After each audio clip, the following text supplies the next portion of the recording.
এখন বাজে রাতের অলমোস্ট ১০টা বা ১১টা। তো আমার খুব চিকেন ফ্রাই খাইতে ইচ্ছা করছে।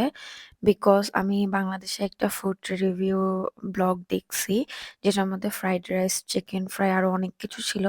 তো আমার লোভ সামলাইতে না পেরে আমি দৌড়ে গিয়ে কিচেনে যার, যা সামনে পাইছি ওগুলো বের করে বানানো শুরু করে দিছি।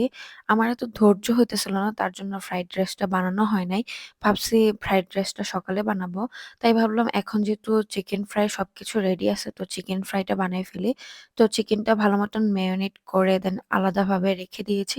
দেন যেটা দিয়ে কোট করব ওটা রেডি করলাম। দেন রেডি করার পর আমি ইনস্ট্যান্ট বানাইছি, ইনস্ট্যান্টই খাইছি। বিকজ আমার অনেক লোভ লাগতেছিল। ইভেন ২-৩ মাস ধরে আমি বাইরের খাওয়া খাইতেছি না।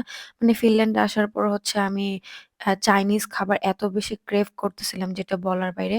তো আমি ঝটপট করে যেভাবে বানাই স্টেপ বাই স্টেপ ওইভাবে চিকেন ফ্রাই গুলা রেডি করে দেন ফ্রাই করে নিব।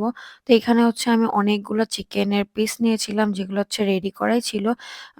৪ টা বা ৬ টা। তো সবগুলো আমি ভেজে ফেলবো এখন। আস্তে, আস্তে ভেজে রেডি করে ফেললাম। এই আমার লেট নাইট ক্রেভিং। আমার এমন একটা জিবলা যেটা যখন যেটা খাইতে ইচ্ছে করে তখন সেটাই খাইতে হবে, এরকম অবস্থা। ইভেন আমি অনেক বেশি ফুডি। বাংলাদেশে থাকতে আমি এত বাইরের খাওয়া খাইছি, তোমরা হয়তোবা আমার ওল্ড ব্লগের মধ্যে দেখবা। সো এই আমার চিকেন ফ্রাই এত বেশি জুসি ছিল।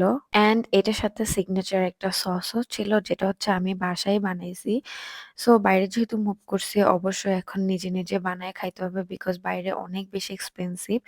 এই আমার লেট নাইট ক্রেভিং।